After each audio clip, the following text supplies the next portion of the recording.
Tamil teaching சேனலில் உங்களை அன்புடன் வரவேற்கிறேன். மெய்யெழுத்துக்களின் வகைகள். ஃபர்ஸ்ட் மெய்யெழுத்துனா என்னன்னு பார்த்துருவோம். மெய்யெழுத்துக்குன்னா தமிழ் மொழிக்கு உடலாய் விளங்கும் எழுத்து தான் மெய்யெழுத்து. இப்போ மெய்யெழுத்து 18 எழுத்து இருக்கிறது. என்னென்ன எழுத்துன்னு பார்க்கலாம். இக்கு, இங்கு, இச்சி, இஞ்சி, இட்டு, இன்னு, இத்து, இந்து, இப்பு, இம்மு, இய்யு, இர்ரு, இல்லு, இவ்வு, இழு, இல்லு, இற்று, இன்னு. சரிங்களா? 18 எழுத்துக்கள். இந்த 18 எழுத்துக்களையும் 3 வகையா பிரிச்சிருக்காங்க. வல்லினம், மெல்லினம், இடையினம். ஒவ்வொரு வகைகளுக்கும் 6 எழுத்துக்கள். சரிங்களா? இந்த 6 எழுத்துக்களை நம்ம எப்படி சொல்லலாம் அப்படின்னு பார்க்கணும். வல்லினம் கசட தபர, வல்லினம் கசட தபர.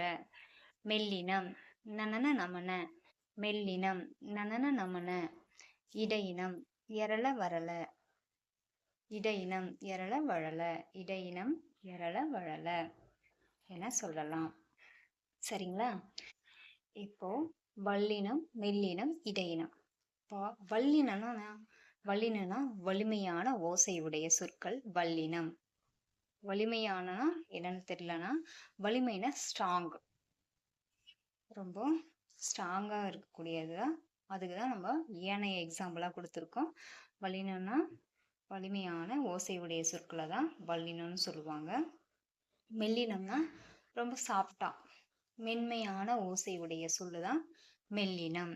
இடையினம்னா வல்லினமும் இல்லாம மெல்லினமும் இல்லாம இடைப்பட்ட, அதாவது யானையும் இல்லாம மயிலும் இல்லாம இடைப்பட்ட இருக்குல்ல, அது மான், அது இடையினம்.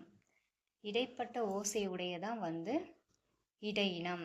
வல்லினம் கசடதவர, மெல்லினம் நனநமன, இடையினம் எரள வழல.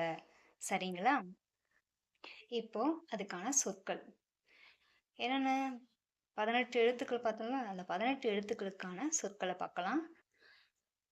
தக்காளி, சிங்கம், தச்சர், இஞ்சி, பட்டம், கண், வாத்து, பந்து, கப்பல், செம்பருத்தி, நாய், தர்பூசணி, சேவல், செவ்வகம், யாழ், வாள், நாற்காலி, மீன்.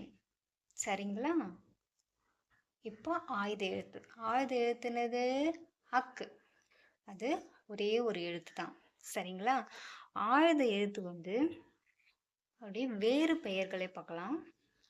வேறு பெயர்கள்னு பார்த்தோம்னா முப்புள்ளி, முப்பாற்புள்ளி, தனிநிலை, புள்ளி, ஒற்று, ஹக்கெனம் அப்படின்னு சொல்லிட்டு வேறு பெயர்கள் ஆயுத எழுத்துக்களுக்கு உண்டு. ஆயுத எழுத்துக்கான எக்ஸாம்பிள் பார்க்கும்போது எக்வால். ஆயுத எழுத்து எக்ஸாம்பிள் எக்வால். நம்ம சொன்ன மாதிரி அடுத்த வீடியோவில் நம்ம என்ன பார்க்கலாம்னா சார்பெழுத்தினுடைய வகைகளை பார்க்கலாம். சரிங்களா? Okay, thank you.